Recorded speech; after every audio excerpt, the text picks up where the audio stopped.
Telugu Desam party కార్యాలయానికి ప్రభుత్వ భూమిని కేటాయించింది కూటమి ప్రభుత్వం.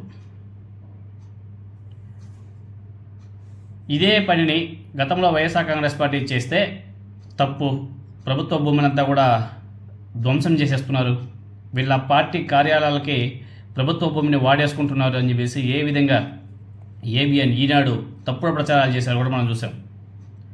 ఎందుకంటే ఈ సంస్కృతిని తీసుకొచ్చింది, వీటికి సంబంధించి జీవోలంతా కూడా తీసుకొచ్చిందంతా కూడా దానికి ముందు చంద్రబాబు నాయుడు గారు ముఖ్యమంత్రిగా ఉన్నప్పుడు.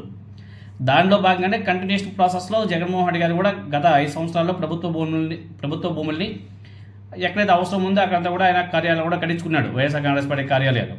అప్పుడు ఆయన చేస్తే తప్పు ఏ విధంగా గగ్గోలు పెట్టారు, గగ్గోలు పెట్టారు. మొన్న రీసెంట్గా కూటమి అధికారం చేపట్టిన తర్వాత కూడా తాడేపల్లిలో వైఎస్ఆర్ కాంగ్రెస్ పార్టీ కార్యాలయాన్ని కూల్చేశారు. ఎందుకంటే ప్రభుత్వ భూమిలో కట్టారని చెప్పేసి. ప్రభుత్వ భూమిలో వైఎస్ఆర్ కాంగ్రెస్ పార్టీ కార్యాలయం కట్టారని చెప్పేసి కూల్చేశారు. అదేవిధంగా రాష్ట్ర వ్యాప్తంగా ఉన్నటువంటి వైఎస్ఆర్ కాంగ్రెస్ పార్టీ కార్యాలయాలకు అన్నిటికీ కూడా నోటీసులు కూడా ఇచ్చారు. తర్వాత ఏపీ హైకోర్టు ఇన్వాల్వ్మెంట్ అయ్యి దాన్ని స్టాప్ చేసింది. అంటే ఎంత హుటాహుటిన కూటమి అధికారం చేపట్టిన తర్వాత వైఎస్ఆర్ కాంగ్రెస్ పార్టీ ఆఫీస్ కింద కూడా నోటీసులు ఇచ్చింది. దేని బేస్ చేసుకుని ఇచ్చింది? ఎందుకంటే ప్రభుత్వ భూముల్లో వైఎస్ఆర్ కాంగ్రెస్ పార్టీ కార్యాలయాలను కట్టింది అని చెప్పేసి కదా ఇచ్చారు నోటీసులు. కూల్చేయాలని చెప్పేసి కూడా ప్రయత్నాలు చేశారు, కొన్ని కూల్చేశారు, కొన్నిటికి నోటీసులు ఇచ్చారు కదా. మరి ఈ కూటమి ప్రభుత్వం చేస్తున్నది ఏమిటి? అనకాపల్లి జిల్లాలో తెలుగుదేశం పార్టీ కార్యాలయం కట్టుకోవడానికి 2 ఎకరాల భూమిని ఇచ్చారు. 2 ఎకరాల భూమిని. ఎందుకంటే మన ఏబిఎన్ రాధాకృష్ణ కూడా రాశాడు, తెలుగుదేశం పార్టీ కార్యాలయానికి 2 ఎకరాల భూమి కేటాయింపు. మన రాధాకృష్ణ రాసినటువంటి వార్తలు.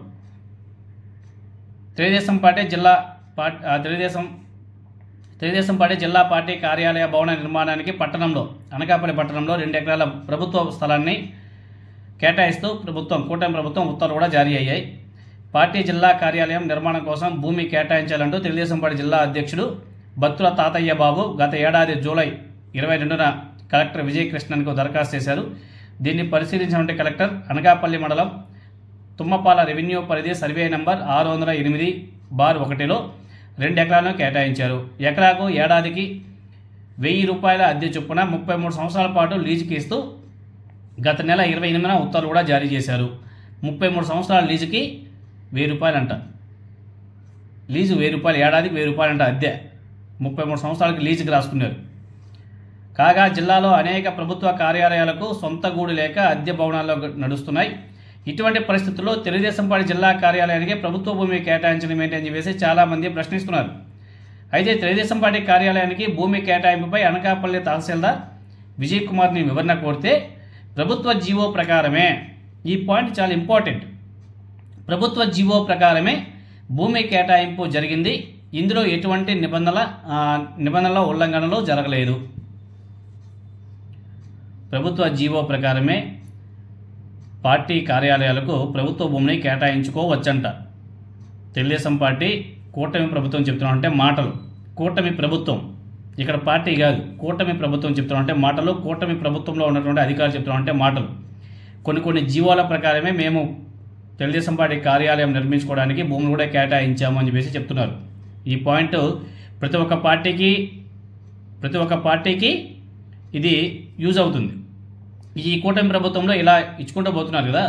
నెక్స్ట్ కూటమి ప్రభుత్వం పోయిన తర్వాత నెక్స్ట్ వేరే పార్టీ అధికారంలోకి వస్తే వాళ్ళు కూడా కేటాయించుకుంటారు కదా. అప్పుడు మనం గగ్గోలు పెట్టకూడదు. రాధాకృష్ణ, మీరు గత 5 సంవత్సరాలు ఏ విధంగా గగ్గోలు పెట్టారు రాధాకృష్ణ?